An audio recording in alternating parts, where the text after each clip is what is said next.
I wanted to make a quick video to help you guys manage your finances better. A lot of these things people don't really talk about, and I want to help you guys like easily manage your finances and give you a few things to focus on, a few pointers. Some of these things you might already know, but it's great to have a quick refresher. And I appreciate you watching this video, and I appreciate you investing this time in helping yourself, and this will definitely help you thrive when you are an immigrant, or even if you're still in home country. I made this video with international students in mind, but everyone can take away something from this. So how to manage your hard-earned money. You either currently have your parents sending you money, or your savings from back home, or you found a part-time job to make ends meet.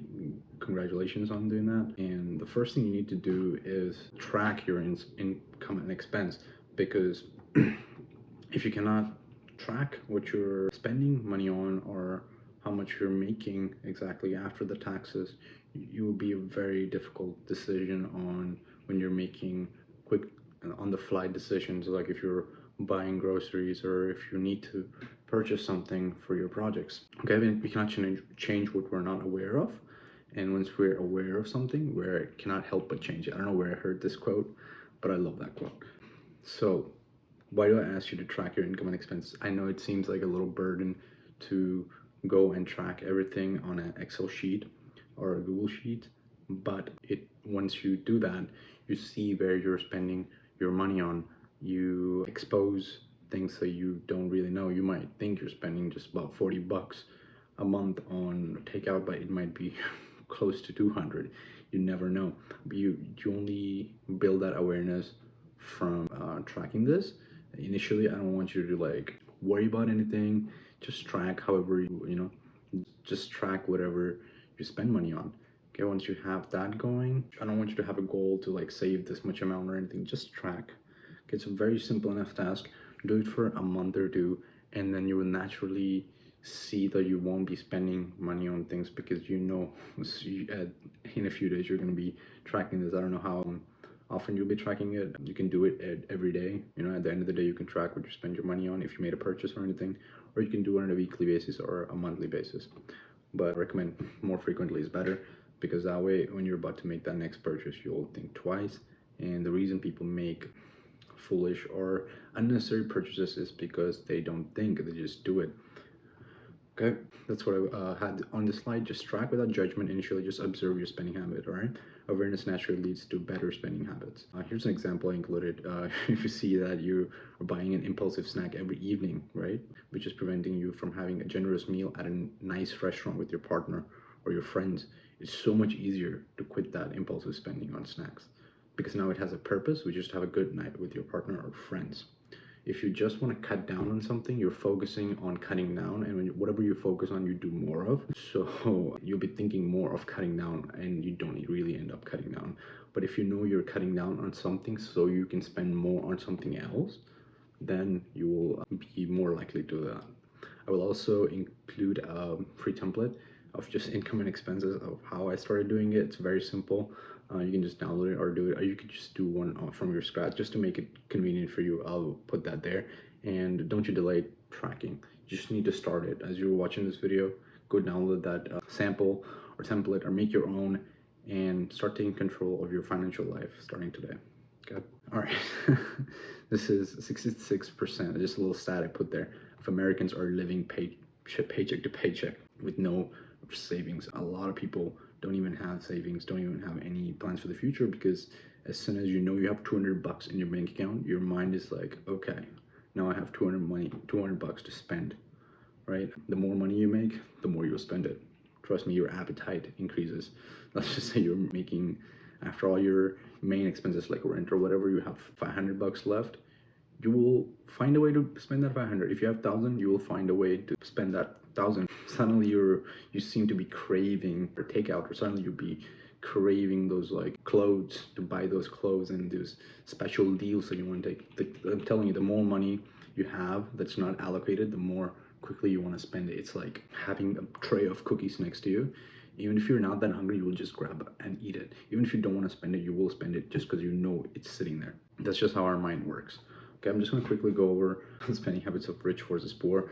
I have obviously I've not studied every rich person or poor person, but in my own friend circle and in my 4 to 5 years of experience that I have in the US, my poor friends, they make completely different financial decisions and different thoughts versus my rich friends.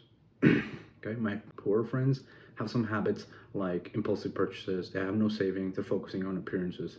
Like they buy things without thinking. If they're craving like an ice cream, they just go buy it. There's not a second thought to it.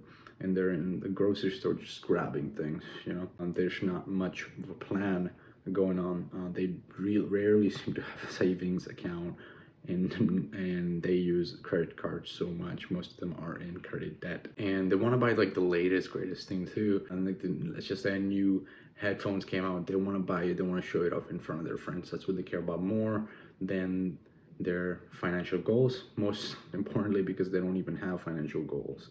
They don't have anything in the future they're looking forward to. They say they're living in the moment, but it's great to live in the moment. Living in the moment is being present in the moment.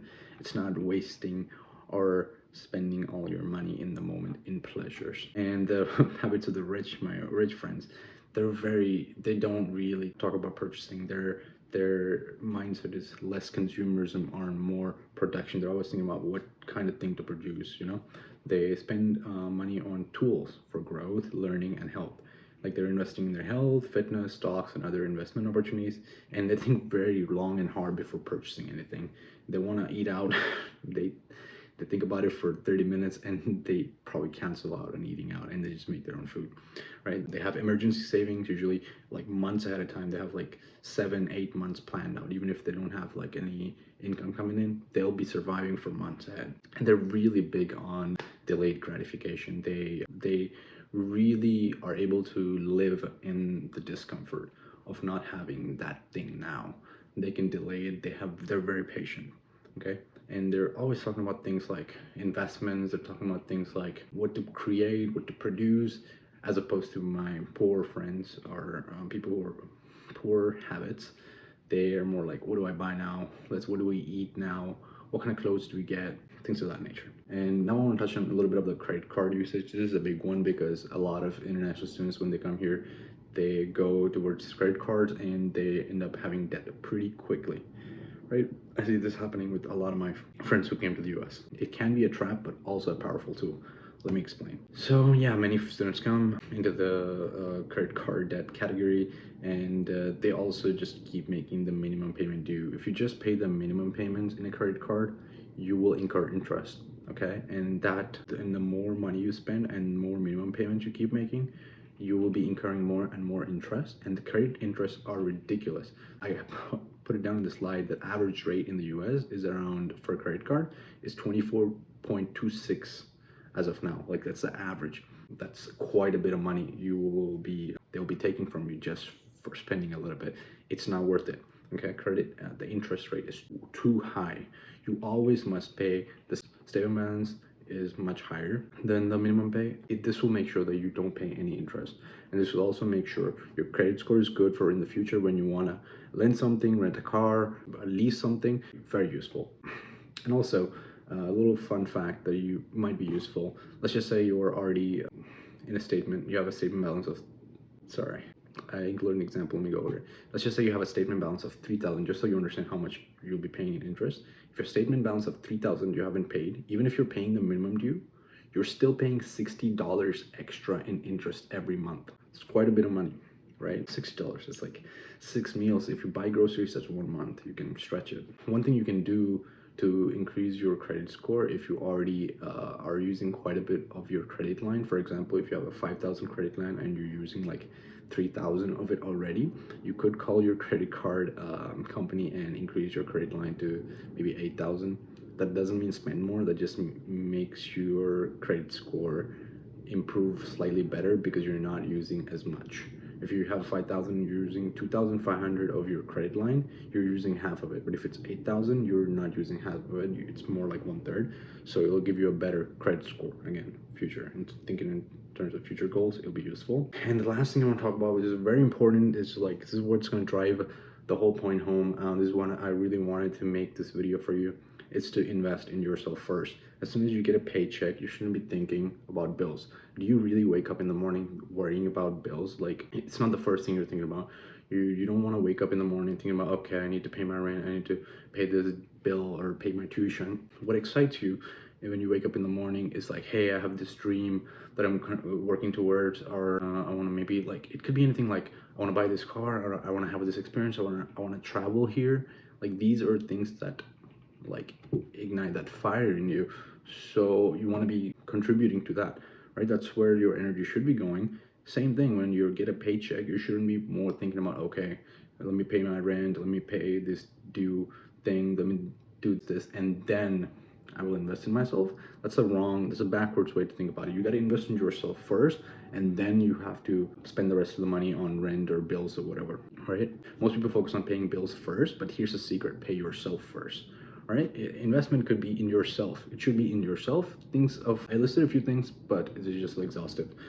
Gym memberships for health. You're investing in your health. Okay. If I get my paycheck, I don't have a gym membership, the first thing I would do is get the gym membership. Right? Online courses for skills. Right? That's something I could do. Books or tools for self-care or anything.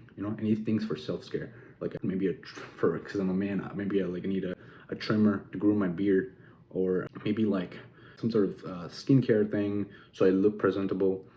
Even a small amount in stocks or savings account that will give you dividends, give you a return. That's an investment in yourself. Once I'm done doing those things, once in every single paycheck, I invest first in myself. Once I'm done with that, then I take the rest of the money and think about, okay, rent needs to be paid, and these bills need to be paid. So then I think about that. Obviously, keep in mind that you need to have a certain amount to be paid for the bills and debts, but pay yourself first. Otherwise, you will end up paying the rent and all the other garbage, and whatever is left. And since you already put all your efforts on paying the bills and things that don't even excite you, you will end up being more or less stressed and end up maybe stress eating and spend all that money on takeout, and you're just like worse off. Right? When you're investing in yourself, you're planting seeds for future. You showing faith in yourself. That's what you need to do. I'm gonna do a quick recap. We covered about income expense tracking.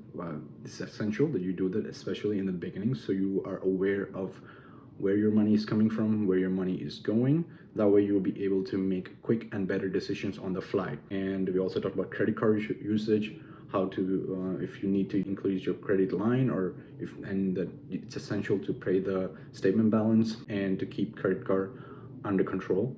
And most important thing we talked about was investing in yourself. I also went over like spending habits of poor and rich, so you have an idea of how the thinking differs and the mindset differs. This should help you, if you digest all the information from this, help you thrive as an international student instead of just kind of like going paycheck to paycheck.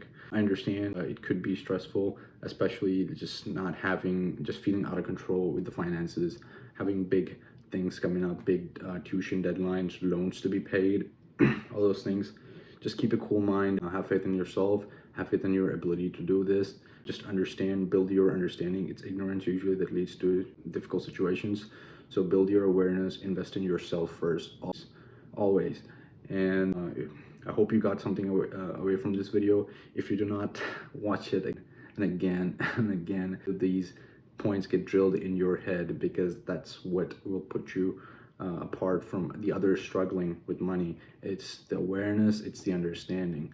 If you stay ignorant, you will fall into this trap. So just watch it over and over until you digest it. Maybe you watch it once, you don't pick up a few points, watch it again. Maybe a day later, you might see some things you missed.